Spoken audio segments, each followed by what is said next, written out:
Hey everybody, what's up? I am so jealous of my husband.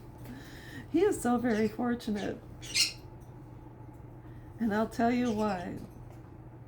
He doesn't hold back when it comes to his feelings. And I'm not necessarily saying in a negative or hostile way. I'm talking about someone who fortunately had the opportunity as a child to express how he felt, whether it was happy, sad, mad, glad, etc.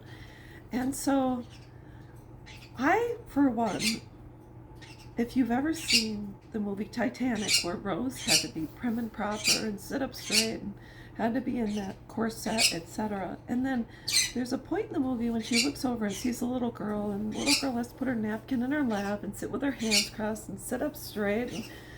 And it's great to have good posture, which I probably have learned over time.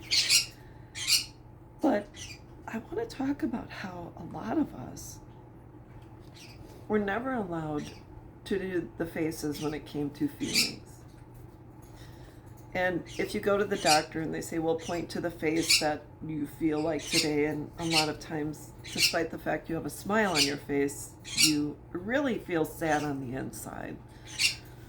But you've been raised to wear a mask, and that mask was always someone who was kind, pleasant, in a good mood, despite what you've been through in your life. And so I said, and this is what I wrote down today: I'm so jealous of my husband. He has the ability to reflect his mood on his face. Do you remember those charts where you just point to how you're feeling? I've always had a smile on my face regardless of my pain and my loss. It's to mask how I'm really feeling. But I also think it's a selfless act as well, because a lot of us never want anyone else to feel less than or feel our pain. We don't want to make other people uncomfortable. So therefore, when someone asks how you're doing, you say, oh, I'm fine, I'm good, everything's okay. Why? Because they assume you're all good. In fact, even though I have dealt with some major blows in my life, I never wanted to lay my emotional, mental, etc. burdens on other people. I was sexually assaulted in the military by a fellow soldier, and I didn't tell anyone.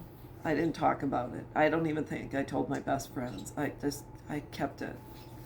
And so it took about 20 years for me to tell my maternal grandmother what had happened and why I was retired from the military. And I don't know how old she was at the time. I don't know, maybe 85 or something like that. And she said, why didn't you tell me? And I said, well, I didn't want you to carry this burden. I didn't want you to look at me different. And I didn't want you to feel guilty. And so a lot of us carry these burdens unnecessarily when it comes to loss, grief, suffering. Most women I know would rather hold it in and deal with it than spit it out and allow it to reflect on our faces, because I don't want to be a Debbie Downer. I'm not going to walk through life having people feel sorry for me. Why? Because I'm not the only one who's suffered. I'm not the only one who's experienced military sexual trauma. I'm not the only person who's experienced parental estrangement, or having a parent pass away, or going through divorce, or being treated as less than.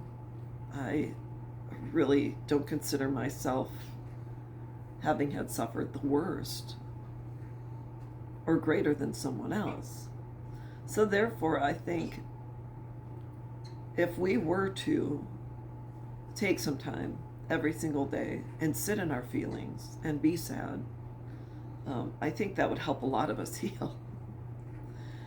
I think when you hold on to things and you don't deal with emotional, mental, physical, etc. pain, it can manifest itself from the inside out. A lot of us, not a lot of us, I'll say there's times when I ate my pain.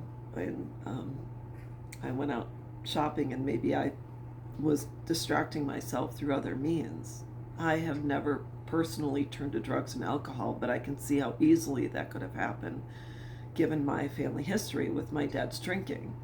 So even though I've dealt in ways that couldn't have gotten me arrested, it was still not the healthiest way. So show your feelings, do whatever it takes, and allow yourself to sit in them. There's nothing wrong with that. But I think when it comes to sitting in them, you can only sit in that water for so long before it turns murky. And then you have to get out, dust yourself off, and move on. So, anyways, that's what I've got. Face your feelings, and that's about it. We'll be back.